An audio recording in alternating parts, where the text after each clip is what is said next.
Efsanevi Güzellik kanalına hoş geldiniz. Merhabalar, kanalıma tekrar hoş geldiniz arkadaşlar. Bugün yine evde yapabileceğimiz doğal antibiyotik tarifi paylaşacağım sizlere. Bu tarif soğuk algınlığı, grip, öksürük, balgam gibi şikayetlerimizi giderdiği gibi bağışıklık sistemimizi de güçlendirerek virüslere karşı savaş açıp savunmasız hale getiriyor. Doğada bulunan en güçlü iki antiseptik besin olan bal ile sarımsak karışımı vücudumuzu adeta yeniliyor. Arkadaşlar daha önce bizzat kendim deneyip memnun kaldığım tariflerden bir tanesi de buydu. Umarım sizler de yaptığınızda bu tariften memnun kalırsınız. Malzemelerimiz sarımsağımız ve balımız var.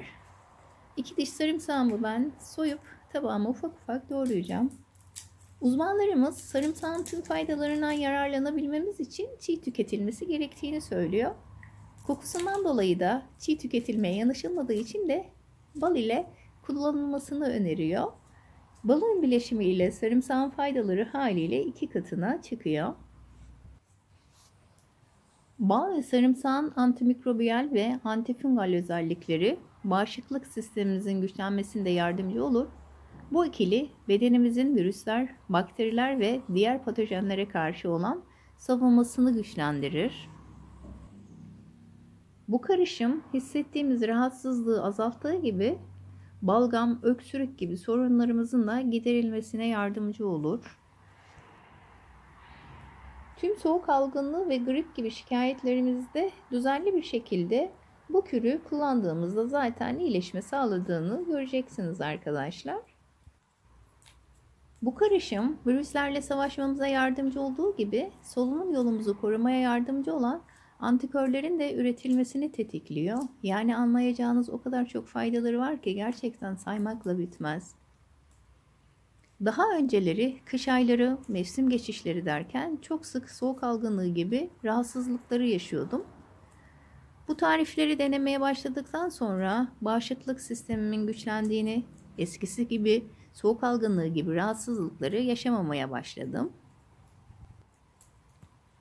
Bu tariften etkili bir şekilde faydalanmak istiyorsak mutlaka sabah akşam aç karnına bir kaşık tüketmemiz gerekiyor.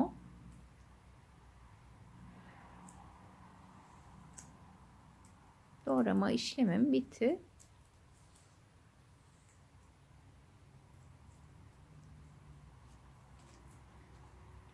Üzerine bir tatlı kaşığı da bal alacağım.